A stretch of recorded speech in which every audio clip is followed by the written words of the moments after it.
22 number কি কৈছে which of the following statement is true or false তো ইয়াত তিনিটা স্টেটমেন্ট দিয়া আছে p q r এই তিনিটা স্টেটমেন্ট দিয়া আছে ইয়াৰ পৰা আমি কম যে ট্ৰু নে ফলস তো ইয়াত এটা সিকোয়েন্স দিয়া আছে মানে ap ৰ সিকোয়েন্স আছে যে এইটো a1 a2 a3 এনেকৈ an লৈকে গৈছে তো এতিয়া কৈছে ap তো এইটো ap নহয় if an plus 1 minus an is independent of n তো এটা কথাটা সোয়া তো p নম্বরত কি কৈছে ap তো কি আছিল ap আছিল a1 a2 a3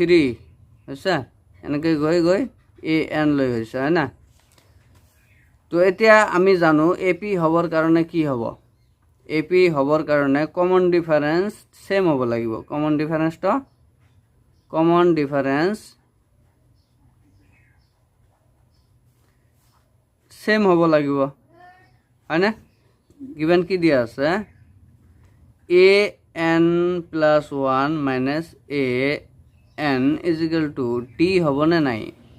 কারণ এইটো is equal to d তো আমার কমন ডিফারেন্সটা সেম এই কারণে এটো মাইনাস এটো করিলে ডি পামেই তো এই কারণে কি লিখিম হ্যান্স পি তো কি হবে ট্রু হবে হ্যান্স ট্রু কথাটা ট্রু নেক্সট কিউ তো সোয়া কিউ তো কইছে ইফ এটো একটা এপি আছে এটো সোয়া এপি তো কি দিয়া আছে a1 a2 a3 a4 এনেকৈ দিয়া আছে an লৈ হয় না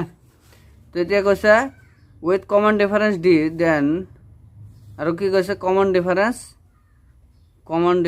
d কৈছে কমন ডিফারেন্স d কৈছে হৈছে তো এতিয়া কি কৈছে ap minus aq is equal to p minus q into d এটো ঠিক আছে না নাই এটো ঠিক আছে না নাই দেন আমি কি করিম এটো কি হবো ap তো কি হবো ap is equal to কি লিখিব পারো a plus n অর্থাৎ p ধরা p minus 1 into d আৰু aq তো কেনেকৈ লিখিব পারো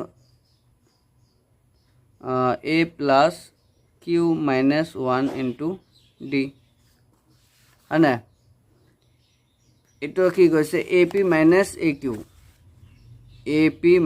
aq কৈছে হৈছে ap minus aq তো ap আৰু aq এটা এনেকৈ লিখিব পাৰো ap তো এটো aq তো এটো ap ৰ কাৰণে a ৰ p নম্বৰ টাৰ্মৰ কাৰণে এটো হয়নে আৰু a ৰ q নম্বৰ টাৰ্মৰ কাৰণে এটো তো এতিয়া সোয়া এটোৰ পৰা এটো মাইনাস কৰা তো ap minus aq কৰিলে কি হ'ব এটো মাইনাস এটো হ'ব তো a plus p minus 1 into d এটো হল মাইনাস করে দিয়া a plus q minus 1 into d বুঝি পাইছা তো এটা সোয়া ক্যালকুলেশন করা a plus এটো ইনটু কৰিলে কি হ'ব pd minus d d ৰ লগত এটো ইনটু কৰিছো তো ইয়াত মাইনাস আছে এটো কি হ'ব a plus qd q into d qd তার পিছত কি হ'ব মাইনাস d এটো ব্র্যাকেটের পৰা ওলাই দিয়া তো a plus pd minus d তো এটো minus a minus qd minus A plus হ'ব প্লাস d আছে তো ইয়াত প্লাসৰ d ইয়াত মাইনাসৰ d ক্যান্সেল হল ইয়াত প্লাসৰে মাইনাসৰে ক্যান্সেল হল তো থাকিল কি pd minus qd তো ইয়াত আছে ap minus aq আছে হয় না তো ইয়াৰ পৰা d টো কমন লব পাৰা তো therefore ap minus aq is equal to d common ললে কি হ'ব p minus q হয় না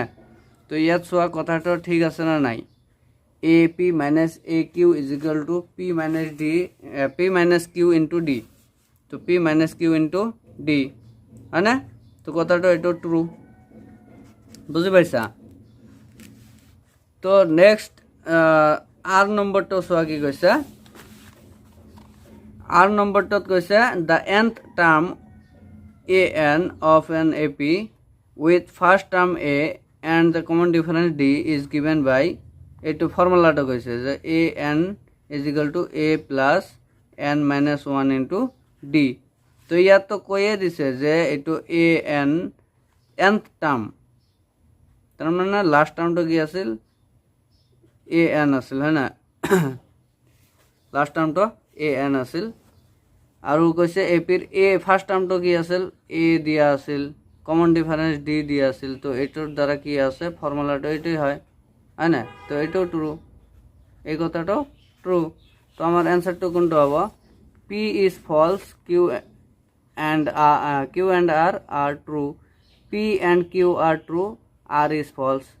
all of p q and r are true তো আমার তিনিওটা রাইট নয় তো সি নম্বর অ্যান্সার হবে সি নম্বর অ্যান্সার হবে বুঝি পাইছা